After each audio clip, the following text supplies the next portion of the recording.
नमो भगवते वासुदेवाय। आप सभी का हमारे YouTube चैनल पर हार्दिक स्वागत है। रविवार के दिन सुने भगवान सूर्य की उपासना और उसका फल। भद्रेश्वर की कथा। व्यास जी कहते हैं, कैलाश के रमणीय शिखर पर भगवान महेश्वर सुखपूर्वक बैठे थे। इसी समय स्कंद ने उनके पास जा पृथ्वी पर मस्तक टेककर उन्हें प्रणाम किया और कहा, नाथ, मैं आपसे रविवार का यथार्थ फल सुनना चाहता हूँ। महादेव जी ने कहा, बेटा, रविवार के दिन मनुष्य व्रत रहकर सूर्य को लाल फूलों से अर्घ्य दे और रात को हविष्यान्न भोजन करे। ऐसा करने से वह कभी स्वर्ग से भ्रष्ट नहीं होता। रविवार का व्रत परम पवित्र और हितकर है। वह समस्त कामनाओं को पूर्ण करने वाला, पुण्यप्रद, ऐश्वर्यदायक, रोगनाशक और स्वर्ग तथा मोक्ष प्रदान करने वाला है। यदि रविवार के दिन सूर्य की संक्रांति तथा शुक्ल पक्ष की सप्तमी हो तो उस दिन किया हुआ व्रत, पूजा और जप सब अक्षय होता है। शुक्ल पक्ष के रविवार को ग्रहपति सूर्य की पूजा करनी चाहिए। हाथ में फूल लें। लाल कमल पर विराजमान सुंदर सुशोभित रक्त वस्त्रधारी और लाल रंग के आभूषणों से विभूषित भगवान सूर्य का ध्यान करें और फूलों को सूंघकर ईशान कोण की ओर फेंक दें। इसके बाद आदित्याय विग्रहे भास्कराय धीमहि तन्नो भानुः प्रचोदयात् इस सूर्य गायत्री का जप करें। तदनंतर गुरु के उपदेश के अनुसार विधि पूर्वक पूजा करें। भक्ति के साथ पुष्प और केले आदि के सुंदर फल अर्पण करके जल चढ़ाना चाहिए। जल के बाद चंदन, चंदन के बाद धूप, धूप के बाद दीप, दीप के पश्चात नैवेद्य तथा उसके बाद जल निवेदन करना चाहिए। तत्पश्चात जप, स्तुति, मुद्रा और नमस्कार करना उचित है। पहली मुद्रा का नाम अंजलि और दूसरी का नाम धेनु है। इस प्रकार जो सूर्य का पूजन करता है वह उन्हीं का सायुज्य प्राप्त करता है। भगवान सूर्य एक होते हुए भी काल भेद से नाना रूप धारण करके प्रत्येक मास में तपते रहते हैं। एक ही सूर्य 12 रूपों में प्रकट होते हैं। मार्गशीर्षम मित्र, पौष में सनातन विष्णु, माघ में वरुण, फाल्गुन में सूर्य, चैत्र में भानु, बैसाख में तापम, ज्येष्ठ में इंद्र, आषाढ़ में रवि, श्रावण में गभस्ति, भाद्र आश्विन में हिरण्यरेता और कार्तिक में दिवाकर तपते हैं। इस प्रकार 12 महीनों में भगवान सूर्य 12 नामों से पुकारे जाते हैं। इनका रूप अत्यंत विशाल, महान, तेजस्वी और प्रलयकालीन अग्नि के समान देदीप्यमान है। जो इस प्रसंग का नित्य पाठ करता है उसके शरीर में पाप नहीं रहता। उसे रोग, दरिद्रता और अपमान का कष्ट कभी भी नहीं उठाना पड़ता। वह क्रमशः यश, राज्य, सुख तथा अक्षय स्वर्ग प्राप्त करता है। अब मैं सबको प्रसन्नता प्रदान करने वाले सूर्य के उत्तम महामंत्र का वर्णन करूंगा। उसका भाव इस प्रकार है। सहस्र भुजाओं, किरणों से सुशोभित भगवान आदित्य को नमस्कार है।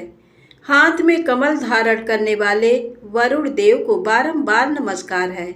अंधकार का विनाश करने वाले श्री सूर्यदेव को अनेक बार नमस्कार है।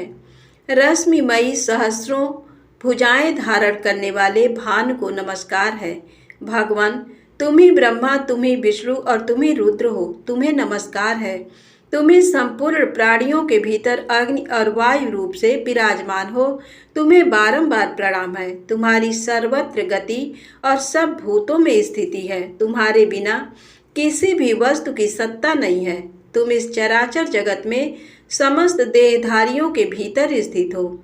इस मंत्र का जप करके मनुष्य अपने संपूर्ण अभिलषित पदार्थों तथा स्वर्ग आदि के भोग को प्राप्त करता है। आदित्य, भास्कर, सूर्य, अर्क, भानु, दिवाकर, सुवर्ण रेता, मित्र, पूषा, त्वष्टा, स्वयंभू और तिमिरास ये सूर्य के 12 नाम बताए गए हैं। जो मनुष्य पवित्र होकर सूर्य के इन 12 नाम का पाठ करता है वह सभी पापों और रोगों से मुक्त हो परम गति को प्राप्त होता है। खजानन, अब मैं महात्मा भास्कर के जो दूसरे प्रधान नाम है उनका वर्णन करूंगा। तपन तापन कर्ता हर्ता महेश्वर लोक साक्षी त्रिलोकेश व्योमाधीप दिवाकर अग्निगर्भ महावित्र खग साप्ताश्ववाहन पद्महस्त तमोभेदी ऋग्वेद यजुः सामक कालप्रिय पुंडरीक मूल स्थान और भावित। जो मनुष्य भक्ति पूर्वक इन नाम का सदा स्मरण करता है उसे रोग का भय कैसे हो सकता है। कार्तिकेय तुम यत्न पूर्वक सुनो। सूर्य का नाम स्मरण सब पाप को हरने वाला और शुभ है।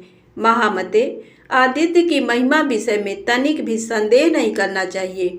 ओम इंद्राय नमः स्वाहा, ओम विष्णवे नमः, इन मंत्रों का जप होम और संध्योपासन करना चाहिए। ये मंत्र सब प्रकार से शांति देने वाले और संपूर्ण विघ्नों के विनाशक हैं। ये सब रोगों का नाश कर डालते हैं। अब महात्मा भास्कर के मूल मंत्र का वर्णन करूंगा जो संपूर्ण कामनाओं एवं प्रयोजनों को सिद्ध करने वाला तथा भोग और मोक्ष प्रदान करने वाला है। वह मंत्र इस प्रकार है। ओम ह्रां ह्रीं सः सूर्याय नमः। इस मंत्र से सदा सब प्रकार की सिद्धि प्राप्त होती है, ये निश्चित बात है। इसके जप से रोग नहीं सताते तथा किसी प्रकार के अनिष्ट का भय नहीं होता। ये मंत्र ना किसी को देना चाहिए और ना किसी से इसकी चर्चा करनी चाहिए, अपितु प्रयत्न पूर्वक इसका निरंतर जप करते रहना चाहिए। जो लोग अभक्त पाखंडी और लौकिक व्यवहारों में आसक्त हों उनसे तो इस मंत्र की कदापि चर्चा नहीं करनी चाहिए। संध्या और होम कर्म में मूल मंत्र का जप करना चाहिए। उसके जप से रोग और क्रूर ग्रहों का प्रभाव नष्ट हो जाता है। वत्स दूसरे अनेकों शास्त्रों और बहुतेरे विस्तृत मंत्रों की क्या आवश्यकता है। इस मूल मंत्र का जप ही सब प्रकार की शांति तथा संपूर्ण मनोरथों की सिद्धि करने वाला है। देवता और ब्राह्मणों की निंदा करने वाले नास्तिक पुरुष को इसका उपदेश नहीं देना चाहिए। जो प्रतिदिन 1, 2 या 3 समय भगवान सूर्य के समीप इसका पाठ करता है उसे अभीष्ट फल की प्राप्ति होती है। पुत्र की कामना वाले को पुत्र, कन्या चाहने वाले को कन्या, विद्या की अभिलाषा रखने वाले को विद्या और धनार्थी को धन मिलता है। जो शुद्ध आचार विचार से युक्त हो, संयम तथा भक्ति पूर्वक इस प्रसंग का श्रवण करता है वह सभी पापों से मुक्त हो सूर्य लोक को जाता है। सूर्य देवता के व्रत के दिन तथा अन्यान्य व्रत अनुष्ठान यज्ञ पुण्य स्थान और तीर्थों में जो इसका पाठ करता है उसे कोटि गुना फल मिलता है। व्यास जी कहते हैं मध्य देश में भद्रेश्वर नाम से प्रसिद्ध एक चक्रवर्ती राजा थे। वे बहुत सी तपस्याओं तथा नाना प्रकार के व्रतों से पवित्र हो गए थे। प्रतिदिन देवता, ब्राह्मण, अतिथि और गुरुजनों का पूजन करते थे। उनका बर्ताव न्याय के अनुकूल होता था। वे स्वभाव के सुशील और शास्त्रों के तात्पर्य तथा विधान के पारगामी विद्वान थे। सदा सद्भाव पूर्वक प्रजाजनों का पालन करते थे। एक समय की बात है, उनके बाएं हाथ में श्वेत कुष्ठ हो गया। वैद्यों ने बहुत कुछ उपचार किया किंतु उससे कोढ़ का चिन्ह और भी स्पष्ट दिखाई देने लगा। तब राजा ने प्रधान ब्राह्मणों और मंत्रियों को बुलाकर कहा, विप्रगण, मेरे हाथ में एक ऐसा पाप का चिन्ह प्रकट हो गया है जो लोक में निंदित होने के कारण मेरे लिए दुस्सह हो रहा है। अतः मैं किसी महान पुण्य क्षेत्र में जाकर अपने शरीर का परित्याग करना चाहता हूँ। ब्राह्मण बोले, महाराज, आप धर्मशील और बुद्धिमान हैं। यदि आप अपने राज्य का परित्याग कर देंगे तो ये सारी प्रजा नष्ट हो जाएगी, इसलिए आपको ऐसी बात नहीं कहनी चाहिए। प्रभु, हम लोग इस रोग को दबाने का उपाय जानते हैं। वह ये है कि आप यत्न पूर्वक महान देवता भगवान सूर्य की आराधना कीजिए। राजा ने पूछा, विप्रवरों, किस उपाय से मैं भगवान भास्कर को संतुष्ट कर सकूंगा? ब्राह्मण बोले, राजन, आप अपने राज्य में ही रहकर सूर्य देव की उपासना कीजिए। ऐसा करने से आप भयंकर पाप से मुक्त हो स्वर्ग और मोक्ष दोनों प्राप्त कर सकेंगे। ये सुनकर सम्राट ने उन श्रेष्ठ ब्राह्मणों को प्रणाम किया और सूर्य की उत्तम आराधना आरंभ की। वे प्रतिदिन मंत्र पाठ, नैवेद्य, नाना प्रकार के फल, अर्घ्य, अक्षत, चपा पुष्प, मदार के पत्ते, लाल चंदन, कुमकुम, सिंदूर, कदली पत्र तथा उसके मनोहर फल आदि के द्वारा भगवान सूर्य की पूजा करते थे। राजा गूलर के पात्र में अर्घ्य सजाकर सदा सूर्य देवता को निवेदन किया करते थे। अर्घ्य देते समय वे मंत्री और पुरोहितों के साथ सदा सूर्य के सामने खड़े रहते थे। उनके साथ आचार्य, रानियां, अंतःपुर में रहने वाले रक्षक तथा उनकी पत्नियां, दास वर्ग तथा अन्य लोग भी रहा करते थे। वे सब लोग प्रतिदिन साथ ही साथ अर्घ्य देते थे। सूर्य देवता के अंगभूत जितने व्रत थे उनका भी उन्होंने एकाग्र चित्त होकर अनुष्ठान किया। क्रमशः 1 वर्ष व्यतीत होने पर राजा का रोग दूर हो गया। इस प्रकार उस भयंकर रोग के नष्ट हो जाने पर राजा ने सबके द्वारा प्रभात काल में सूर्य देवता का पूजन और व्रत कराना आरंभ किया। सब लोग कभी हविष्यान्न खाकर और कभी निराहार रहकर सूर्य देवता का पूजन करते थे। इस प्रकार ब्राह्मण, क्षत्रिय और वैश्य इन 3 वर्गों के द्वारा पूजित होकर भगवान सूर्य बहुत संतुष्ट हुए और कृपा पूर्वक राजा के पास आकर बोले, राजन, तुम्हारे मन में जिस वस्तु की इच्छा हो उसे वरदान के रूप में मांग लो।